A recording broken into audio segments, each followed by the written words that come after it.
Visakha two town హత్య కేసులో బాధితులు విభిన్న రీతులు విజ్ఞప్తి చేస్తున్నారు. భార్యని హత్య చేసిన ఘటనలో రాజు అనే వ్యక్తిని పోలీసులు అరెస్ట్ చేశారు. అయితే అతని అరెస్టును నిరసిస్తూ మృతురాలు బంధువులు పోలీసులను కోరుతున్నారు. భార్యాభర్తల ఘర్షణలో మాత్రమే రమాదేవి మృతి చెందిందని అంటున్నారు. మృతురాలు కుటుంబ సభ్యులు రాజు మంచివాడని, అతనికి శిక్ష వేయొద్దని విజ్ఞప్తి చేస్తున్నారు. ఇద్దరు చిన్నపిల్లలున్న నేపథ్యంలో పిల్లలకు తండ్రి ప్రేమ దూరం చేయవద్దని మృతురాలి కుటుంబ సభ్యులు కన్నీటి పర్యంతమయ్యారు. హత్య కేసుకు సంబంధించి మరింత సమాచారాన్ని మా ప్రతినిధి అనురాధ అందిస్తారు. విశాఖపట్నం టూ టౌన్ లో జరిగిన ఘటనకు సంబంధించి ప్రస్తుతం బాధిత కుటుంబం అంతా కూడా విశాఖ కేజీహెచ్ దగ్గరికి చేరుకోవడం జరిగింది. అయితే ఈ ఘటనలో ఎవరైతే మృతురాలు రమాదేవి ఉంటుందో ఆమె భర్త బంగారాజుకి ఇద్దరికి జరిగిన ఘర్షణలో ఆమె మృత్యువాత పడింది. అయితే ఇక్కడ ట్విస్ట్ ఏంటంటే ఆమె కుటుంబ సభ్యులే అతనికి శిక్షను తగ్గించమని చెప్పి కోరుతూ ఉన్నారు. ఇది చాలా అరుదుగా జరిగే విషయం. ఎందుకనంటే వాళ్ళిద్దరి మధ్యన ఎటువంటి వివాదాలు లేవు. కేవలం ఒక ఫైనాన్షియల్ విషయంలో జరిగిన ఘర్షణ నేపథ్యంలో ఈ హత్య ఉదంతం జరిగింది. అనుకోని ప్రమాదంగా భావించవచ్చు. మేమైతే అట్లాగనే భావిస్తున్నాము. ఇద్దరు చిన్నపిల్లలు ఉన్నారు కాబట్టి అతన్ని కొంచెం శిక్ష తగ్గించి ఆ పిల్లలకి అతను భరోసా ఇచ్చే విధంగా ఈ కేసుని ఇన్వెస్టిగేషన్ చేయాలి అని చెప్పి కుటుంబ సభ్యులు అయితే కోరుతున్నారు. అసలు ఎక్కడైనా ఎవరైనా ఇలా అనుకోని ఘటన అవ్వచ్చు లేదా ప్రమాదం అవ్వచ్చు, మృత్యువాత పడితే కనుక కఠినంగా శిక్షించాలని డిమాండ్ చేస్తారు. కానీ ఈ కేసుకు సంబంధించి చాలా భిన్నమైన అభిప్రాయాలను వాళ్ళు వ్యక్తం చేస్తున్నారు. మరి దీనికి సంబంధించి ఒకసారి వాళ్ళ కుటుంబ సభ్యులు మనతో ఉన్నారు, వాళ్ళతో మాట్లాడదాం. ప్రస్తుతం రమాదేవి గారు అమ్మమ్మ ఉన్నారు. అమ్మ, అసలు ఏం జరిగింది? మీరందరూ చెప్తున్న విషయం చూస్తే చాలా కొత్తగా అనిపిస్తుంది. ఎందుకనంటే జనరల్గా ఎవరైనా ఇలాంటి ఘటనల్లో నిందితులకి ఎక్కువ శిక్ష పడాలని డిమాండ్ చేస్తారు. కానీ మీరేం చెప్పాలనుకుంటున్నారు? అసలు ఎందుకు? మేమైతే అబ్బాయి చాలా మంచివాడమ్మా, అమ్మాయి కూడా చాలా మంచిదే. ఇద్దరు కలిసి లవ్ చేసుకుని మ్యారేజ్ చేసుకున్నారు. ఇద్దరు బిడ్డలు కూడా వాళ్ళకు ఉన్నారు. ఎప్పుడు ఎటువంటి గొడవలు లేవు, తగాదులు లేవు. ఫ్యామిలీ పరంగా చాలా మంచి వాళ్ళు కూడా. వాళ్ళు ఎప్పుడు సరదాగా ఉండేవారు.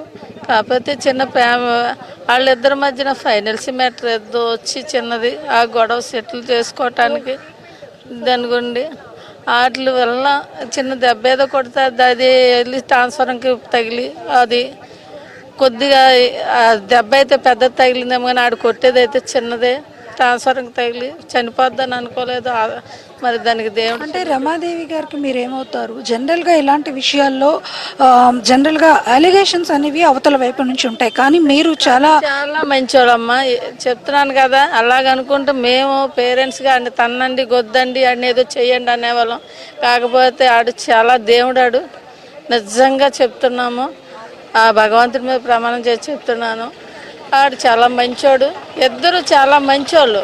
పిల్లల్ని ప్రేమగా చూసుకొని కుటుంబంలో ప్రేమ, వాళ్ళు యూనిట్లో కూడా ప్రేమగా ఉండి వాళ్ళు నిజంగా ఎంత సంపాదించుకున్నారంటే వాళ్ళిద్దరు గురించి చాలా అభినందనలు ఇస్తున్నాను. కాకపోతే చిన్న పిల్లలు, నోరులేని పిల్లలు, దేవుడు దూరం చేశాడు అమ్మాయిని. చేసిన దానికి మీ ప్రభుత్వాన్ని కొద్దిగా రిక్వెస్ట్ చేస్తున్నాం.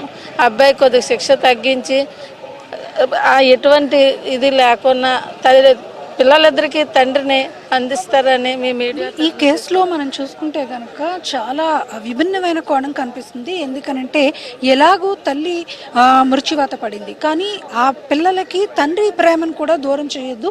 ఈ కేసుకు సంబంధించి పేరెంట్స్గా మేమే కోరుకుంటున్నాము. ఎందుకంటే ఇద్దరు కూడా చాలా మంచి వ్యక్తులు. అనుకోని ప్రమాదంగా ఈ ఘటన జరిగి ఉండవచ్చు అని అంటున్నారు. వారి స్నేహితులు కూడా చాలా మంది ఉన్నారు. ఒకసారి వారితో కూడా మాట్లాడదాం. అమ్మా, మీరు ఆల్రెడీ వాళ్ళని చాలా దగ్గర నుంచి చూసుంటారు. 10 ఏళ్ల నుంచి వాళ్ళిద్దరూ కూడా చాలా ప్రేమగా కుటుంబం అంతా ఉండేవారు.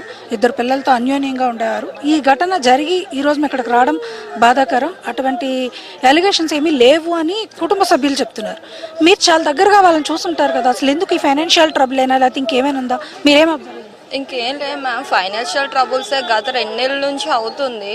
బట్ ఏంటంటే అది పోలీస్ స్టేషన్లో ఇంక క్లియర్ చేసుకోవచ్చు అని వెళ్ళినప్పటికేంచి ఆ 2 నిమిషాల్లోని ఒకరి మీద ఒకరు చిరుకోపం పెంచుకొని టప్మని ఇలాగ అబ్బాయి కొట్టాడు, కాదనట్లేదు. మామూలు కొడదాం అన్నప్పటికేంచి ఆ పక్కన ఫోల్డ్ ఉన్నాం తగిలిసింది అమ్మాయికి. తగిలి అక్కడ స్పృహ తప్పి పడిపోవడం జరిగింది. ఎన్నెన్ని కేజీస్కి తీసుకొచ్చాం. నిన్న మధ్యాహ్నం వరకు బాగానే ఉంది. నిన్న మధ్యాహ్నం తను చనిపోయింది.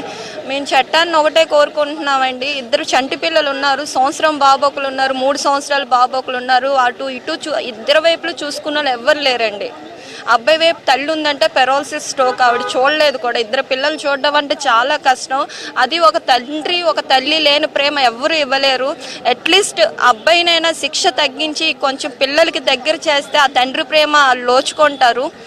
సో మీ గవర్నమెంట్ కోరింది అది ఒక్కటే.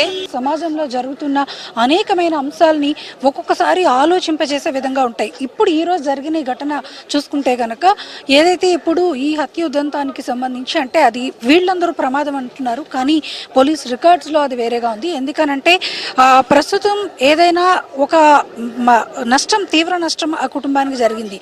తల్లి చనిపోయింది, తండ్రి ఇప్పుడు జైలుకి వెళ్తే ఇద్దరు పిల్లలు అన్యాయం అయిపోతారు, వాళ్ళు అనాథలు అయిపోతారు, వాళ్ళని చూసేవాళ్ళు లేరు. కాబట్టి ఇది సొంత పేరెంట్స్ అలాగే వాళ్ళ స్నేహితులు బంధువులు తెలిసిన వాళ్ళందరూ కూడా ఈ శిక్షను అతనికి తగ్గించి ఈ కేసులో ఒక కొత్త కోణాన్ని చట్టం వైపు నుంచి చూడాలి అని చెప్పి రిక్వెస్ట్ చేస్తున్నారు. ఆ పిల్లలకి తండ్రి ప్రేమను అందించాలని చెప్పి వాళ్ళు రిక్వెస్ట్ చేస్తున్నారు.